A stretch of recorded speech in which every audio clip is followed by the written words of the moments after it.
بسم اللہ الرحمن الرحیم انا اعطیناک الکوثر فصل لربک وانحر ان شانئک هو الابتر. بسم اللہ الرحمن الرحیم. الحمدللہ رب العالمین والعاقبۃ للمتقین. جناب صدر، ہمارے محترم اساتذہ کرام اور ہمارے ڈاکٹر صاحب صدیقی صاحب، ڈاکٹر صاحب سے میں بھی یہی کہہ رہا تھا کہ آپ کی اس جامع گفتگو کے بعد کوئی ایک دو پوائنٹ مجھے بتا دیں کہ میں بھی کچھ بات کر سکوں. میں ملتزمین کا شکر گزار ہوں، رسماً نہیں حقیقتاً، اس لیے کہ جس تاریخی مقام پر جس اعزاز کے ساتھ یہاں مجھے کچھ کہنے کا موقع دیا گیا ہے، میں کیا کہوں گا، آپ کے علم میں کیا اضافہ کر سکتا ہوں، وہ ایک علیحدہ بحث ہے. لیکن یہاں آنا، یہاں کھڑے ہونا اور روایت اس حال کی اسلامی تاریخی روایت کو ذہن میں رکھتے ہوئے کھڑا ہونا، یہ بہت بڑا اعزاز ہے. یہ جو ہمارے مختلف نوعیتوں کے اعزازات ملتے رہتے ہیں، ذکر کیے جاتے رہتے ہیں، یہ ان سے بہت آگے کی چیز ہے. میں بہت ممنون ہوں، خاص طور سے آپ کی سوسائٹی کا، اس کے رضاکاروں کا، اس کے عہدیداروں کا، کہ انہوں نے یہ موقع دیا. ڈاکٹر حمید اللہ مرحوم و مغفور اور خاص طور پر یہاں دیے گئے خطبات بھاولپور، یہ ہماری اسلامی تاریخ کے گزشتہ صدی کے اساسی منابع میں سے ایک ہے. اسلامی تاریخ کا کوئی پہلو کبھی بھی ذکر ہو، برعظیم پاک و ہند کے حوالے سے ہو یا مجموعی طور پر ہو، اور اس میں خطبات بھاولپور کا ذکر نہ ہو، کوئی دیانتدار شخص اس تاریخ کو مکمل نہیں کہہ سکتا. اس میں کوئی دو رائے نہیں. ہماری بدقسمتی یہ ہے کہ ہم اس کو اس معنی میں انگریزی ٹرانسلیشن کے ساتھ اور عربی اس کے ترجمے کے ساتھ عالمی اسلام میں نہیں پیش کر سکے، لیکن اردو میں بھی جو کچھ موجود ہے، جس طرح شائع شدہ ہے، یہ ہمارے لیے قابل اطمینان بھی ہے، قابل اعتماد بھی ہے. کسی بھی مسلم یا غیر مسلم شخص کے سامنے اگر کوئی اسلامی لٹریچر اردو میں بڑے اعتماد کے ساتھ، پورے یقین کے ساتھ پیش کیا جا سکتا ہے، تو اس میں خطبات بھاولپور کا دوسرا درجہ نہیں، پہلا درجہ ہے. وہ یہاں پہ اسی حال میں ڈاکٹر صاحب کی موجودگی میں 80 کی دہائی میں دیے گئے. پھر ڈاکٹر غازی صاحب نے، مرحوم مغفور نے قانون بین الممالک کے حوالے سے خطبات بھاولپور، جو خطبات بھاولپور جلدوم کے نام سے پہلی بار شائع ہوئے اور اب اسلام کے قانون بین الممالک کے نام سے چلتے ہیں، اس کی ایک اہمیت تو یہ ہے کہ وہ یہاں اس تسلسل کا حصہ تھے، ڈاکٹر صاحب نے یہاں دیا. لیکن اس کی ایک اور اہمیت ہے، یہاں سے ان کے اس محاضرات کا ایک طرح سے سلسلہ شروع ہوا جو پھر بہت طویل ایک تاریخ رکھتا ہے. ڈاکٹر صاحب کے محاضرات قرآنی، محاضرات حدیث، محاضرات فقہ، محاضرات سیرت، محاضرات شریعت، محاضرات معیشت و تجارت، وہ تمام کے تمام اگر اپنی گنت کے اعتبار سے دیکھا جائے، اپنے اس کی ساخت کے اعتبار سے دیکھا جائے، اسی میں تسلسل معلوم ہوتے ہیں، ایک فرق کے ساتھ. یہ عنوان الگ تھا، یہ خاصا تکنیکی اور فنی عنوان تھا، اور باقی جو آپ کے محاضرات تھے وہ عمومی اور عوامی نوعیت رکھتے تھے، اس لیے کہ اس کے عام طور پر سامعین وہ ہمارے اس طبقے کے خواتین و حضرات تھے جن کا تعلق بہرحال اسلام کی روایت سے روایتی طور پر نہیں رہا. تو اس لیے ان کے لیے بڑے سہل انداز میں ڈاکٹر صاحب نے اسلام کے بنیادی اصول اور ضوابط کو پیش کیا. تو وہ روایت اللہ کرے یہاں مزید تسلسل سے جاری رہے اور کچھ ایسے لوگ آئے کہ ہم پھر ان کا ذکر بھی اہتمام سے کریں کہ یہاں سے یہ سلسلے بھی آگے بڑھے ہیں. آج کی جو نشست کا عنوان ہے بہت طویل تو اپنی جگہ ہے ہی، لیکن بنیادی طور پر انسانی دلوں کو یکجا کرنے والا عنوان ہے. رسول اللہ صلی اللہ علیہ وسلم کی ذات مسلمانوں کے لیے نہیں، کسی بھی نقطے پر کہیں بھی کسی بھی حوالے سے غیر جانبداری کے ساتھ کسی شخصیت پر دنیا میں اگر کسی کو جمع کرنے کی آواز دی جا سکتی ہے تو ذات رسالت نام علیہ الصلوۃ والتسلیم سے علاوہ کوئی اور ذات نہیں ہو سکتی. کسی بھی شخصیت کو لے، کسی بھی مذہب کے حوالے سے کسی بھی فرد کا، کسی فکری شخصیت کا نام لے لیا جائے، ظاہر ہے کہ اس کا جب نام لیا جائے گا تو اس کے مقابل بھی کچھ نام لیے جائیں گے. ایک شخص کا عنوان اگر سامنے آئے گا تو اس کے علاوہ بہت سے نام ہمارے ذہنوں میں گونجیں گے، لیکن ایک شخص کو اگر جاننے والے 10 افراد اس کا نام لیں گے تو 10 سے زیادہ افراد اس کے مقابل کسی کا نام تجویز کریں گے. لیکن انسانیت کو دینے کے حوالے سے، انسانوں کو انسان بنانے کے حوالے سے اگر کسی وقت کسی بھی جگہ پہ کسی بھی غیر جانبدار فورم میں رسول اللہ صلی اللہ علیہ وسلم کا نام لیا جائے گا تو دلیل کے ساتھ دوسری کوئی شخصیت پیش نہیں کی جا سکتی، بغیر دلیل کے جو چاہے گا. ڈاکٹر صاحب نے جو بات کی عظمت کے مختلف پہلو تھے، میں اس میں ایک تھوڑا سا آپ کی بات بڑھاتے ہوئے نسبت کا پہلو بڑھانا تھا، اضافہ کرنا.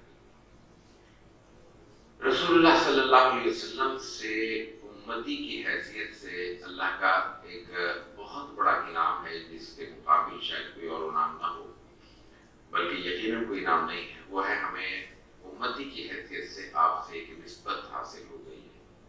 وہ نسبت ایمان کے درجے میں کسی کی بڑی مضبوط ہوگی، کسی کی ہم جیسوں کی تھوڑا سا صرف نام کی ہوگی، لیکن نسبت اللہ کا کرم ہے کہ حاصل ہے.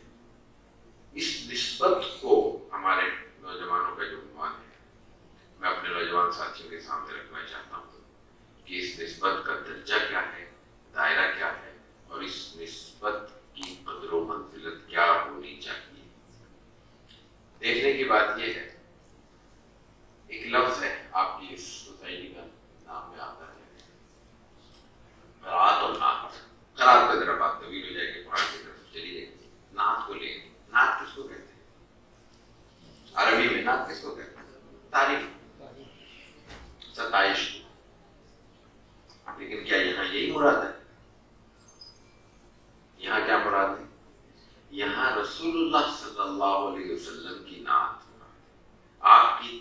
آپ کی ستائش اور آپ کی فضل و منزلت، قدر، آپ کے لیے اپنے جذبات کا اظہار مراد ہے. یہ لکھا ہوا ہے کیوں نہیں لکھا ہوا؟ نعت رسول کیوں نہیں لکھا؟ اس لیے نہیں لکھا کہ جب لفظ نعت بولا جائے تو اس کے علاوہ کسی اور کی طرف ذہن منتقل ہی نہیں ہوتا.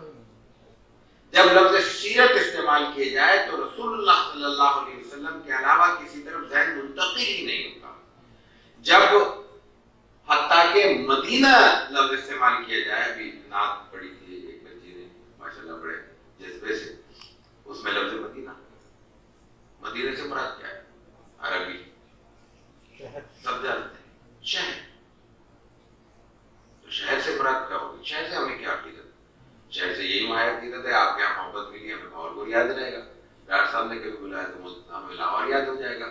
آپ لوگ کراچی تشریف لائے تو خدمت کر سکیں گے تو شاید آپ کو کراچی یاد رہے. لیکن نہیں، بات یہ ہے کہ یہ جو یثرب تھا، رسول اللہ صلی اللہ علیہ وسلم کے دم قدم کی برکت سے مدینۃ النبی ہوا اور مختصر ہو کر مدینہ ہو گیا.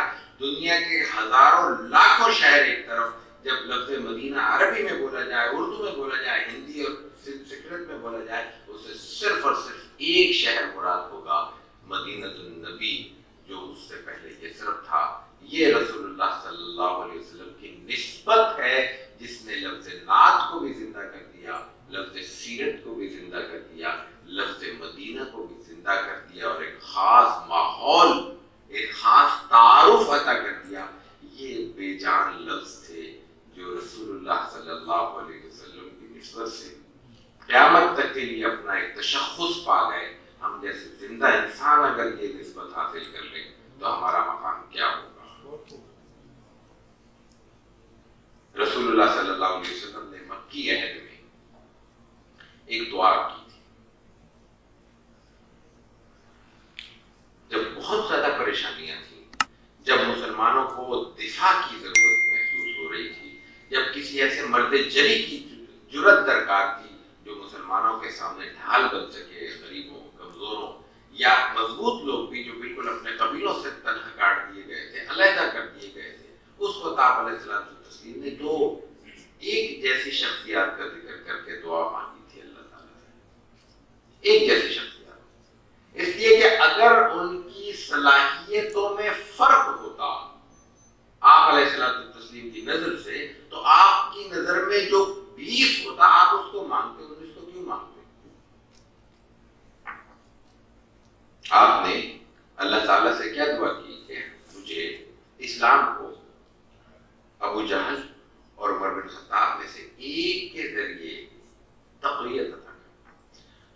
مطلب یہ ہے کہ عمر بن ہشام اور عمر بن خطاب دونوں صلاحیت میں ایکول پوزیشن پہ تھے. اگر وہ ایکول پوزیشن پہ برابر کی سطح پہ نہ ہوتے تو جو زیادہ ہوتا اس کو مانگا جاتا. دونوں کی سطح برابر تھی, دونوں کی اللہ کے رسول صلی اللہ علیہ وسلم کی نظر میں, آپ کی ججمنٹ میں صلاحیت برابر تھی. ایک کی تقدیر نے یاوری کی, اللہ کی طرف سے اس کی حکمت, اس کی ہدایت کا فیصلہ ہوا, وہ دامن نبوت سے, دامن رحمت سے, دامن رسالت آپ علیہ الصلوۃ والتسلیم سے وابستہ ہو گئے. لیکن دیکھیے دونوں میں صلاحیت موجود تھی. ایک شخص دامن رسالت سے وابستہ ہوا تو عمر بن خطاب سے عمر فاروق بنا, اور ایک آج بھی ابو جہل ہی کے نام سے یاد کیا جاتا ہے. دونوں کی صلاحیتیں اپنی جگہ تھیں, لیکن ایک کو نسبت حاصل ہوئی, وہ صلاحیتیں چمک گئیں, دنیا کے لیے نمونہ عمل بن گئی, اور دوسرے کو یہ نسبت حاصل نہیں ہوئی.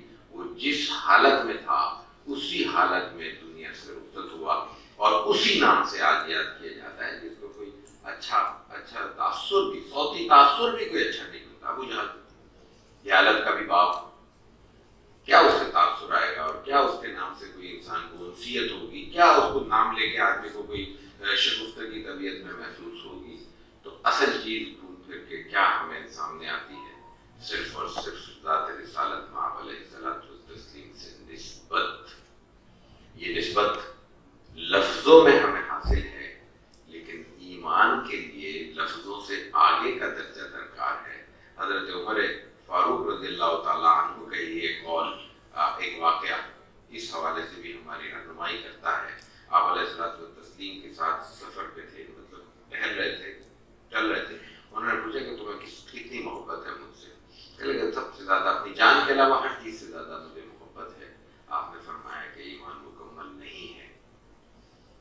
حضرت عمر کو جواب دیا جا رہا ہے, کسی ان سے کم درجے کے صحابی کی بھی بات نہیں ہو رہی, کجا کہ میری اور آپ کی بات ہو رہی ہو, کجا کہ میری اور آپ کی بات ہو رہی ہو, صحابی کی بات ہو رہی ہے, صحابی کی نہیں, جلیل القدر صحابی کی بات ہو رہی ہے, عمر بن خطاب کی بات ہو رہی ہے. آپ فرماتے ہیں کہ ابھی تمہارا ایمان مکمل نہیں ہے.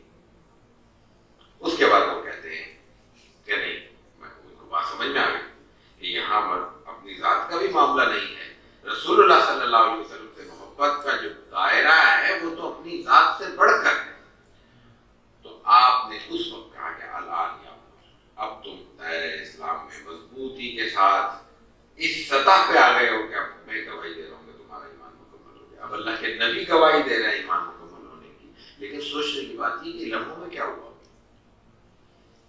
اس کی جو متصوفانہ تشریح ہے وہ الگ, وہ ایک طرف اس کو وہ لمبی بحث ہے. لیکن ایک چیز چھوٹی سی سمجھنے کی, محبت دو نوعیتیں رکھتی ہے. ایک محبت ہے جبلی محبت, فطری محبت بھی ہم کہتے ہیں. ہم کہتے ہیں ماں اپنے بچے سے محبت کرتی ہے, کوئی دو رائے نہیں, سب کو پتا ہے. لیکن وہ صرف انسان کی ماں نہیں کرتی, بلی کی ماں بھی کرتی ہے, بکری کی ماں بھی کرتی ہے, کسی اور جانور کو لے لیں وہ بھی اس کی ماں بھی یہ محبت کرتی ہے. لیکن یہ محبت ایک وقت آتا ہے کسی حادثاتی صورت میں تبدیل بھی ہو جاتی ہے. وہی ماں جو اپنے سرکش اور آوارہ بچے کے بغیر کھانا نہیں کھاتی, راتیں جا کے گزارتی ہے, ہر نوعیت کا دکھ جھیلتی ہے, پورے محلے کی گالیاں برداشت کرتی ہے, وہی ماں ایک وقت ایسا بھی آتا ہے دھکیلے کے باہر بھی نکال دیتی ہے. اور بہت ریئر کچھ سنتے ہیں, لیکن بعض کا اس نے ہتھیار بھی اٹھا لیے اپنے بیٹے کے خلاف, مار بھی دیا ہے. ہوا ہے یہ, کہاں چلی گئی اس کی محبت؟ وہ محبت جبلی تھی, فطری تھی, شعوری نہیں تھی, وہ سوچی سمجھی نہیں تھی. چونکہ وہ شعوری نہیں تھی, اس بنا پر وہ جبلی محبت کسی حادثے کے نتیجے میں ڈسٹرب ہو گئی. ایمان اتنی ہلکی چیز نہیں ہے کہ اس کو حادثات کے حوالے کر دیا جائے کہ شعوری محبت کا درجہ حاصل نہیں ہے تو جبلی محبت کامیاب ہوگی. معذرت کے ساتھ ہمارے جو یہ مسائل ہیں, ڈاکٹر صاحب جو ذکر کر رہے تھے, یہ جبلی محبت کے نتیجے میں پیدا ہوتے ہیں کہ وقتی طور پر ہمیں محسوس ہوتا ہے کہ چونکہ ہمارے نبی ہیں, ہمارے اس میں نبی پہ زور نہیں ہے، ہمارے پہ زور ہے. ہمارے نبی کے ساتھ خدا نخواستہ یہ معاملہ ہوا ہے تو یہ جبلی ایک کیفیت ہے جو ہماری انا کو ٹھیس پہنچنے کے نتیجے میں ایکٹیویٹ ہو جاتی ہے اور پھر کسی اور نتیجے میں وہ واپس ڈی ایکٹیویٹ ہو جاتی ہے.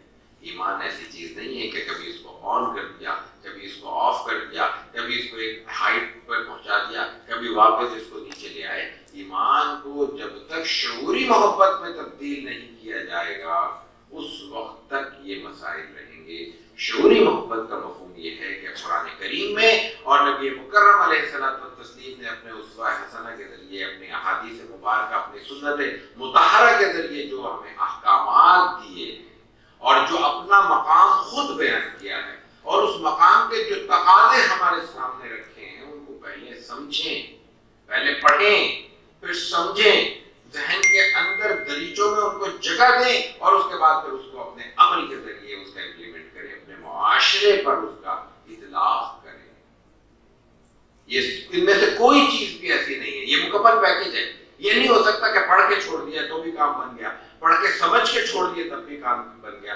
پڑھنا بھی پڑے گا، سمجھنا بھی پڑے گا، اس کو اپنی زندگی کا حصہ بھی بنانا ہوگا اور زندگی کا حصہ بنانے کے بعد اپنے معاشرے پر، اپنے دوستوں اور اپنے بھائیوں پر اس کا احترام بھی کرنا ہوگا. چھوٹے اور بڑے کے فرق کے ساتھ، اپنی ذمہ داریوں کے فرق کے ساتھ، اپنے اپنے دائرے کے فرق کے ساتھ. میں اطلاق دوسرے پڑوسی کے گھر میں گھس کے نہیں کر سکتا، لیکن میرا اپنا گھر اگر محروم ہے تو پھر اس سے بات میرے لیے اس سے زیادہ کوئی محرومی کی کوئی اور کوئی بات نہیں ہو سکتی. تو نبی مکرم علیہ الصلوۃ والتسلیم کی زندگی، حیات مبارکہ پڑھی بھی جائے، سوچی بھی جائے، سمجھی بھی جائے اور اس کو اپنی زندگی کا بھی حصہ بنایا جائے. یہ ہے آج کا پیغام، یہ ہے بنیادی طور پہ عظمت رسول صلی اللہ علیہ وسلم کا پیغام، خاص طور سے ہمارے نوجوانوں کے. اہل نبی میں، سیرت مبارکہ میں ایسے سینکڑوں حوالے ملتے ہیں. شاید اس میں کوئی اب تو ایم فل وغیرہ بھی ہو چکے ہیں کہ اہل نبی اور نوجوان کتابیں آ چکی ہیں. رسول اللہ صلی اللہ علیہ وسلم نے شروع سے، یعنی روز اول سے جس کو فوکس کیا وہ ہمارے نوجوان تھے.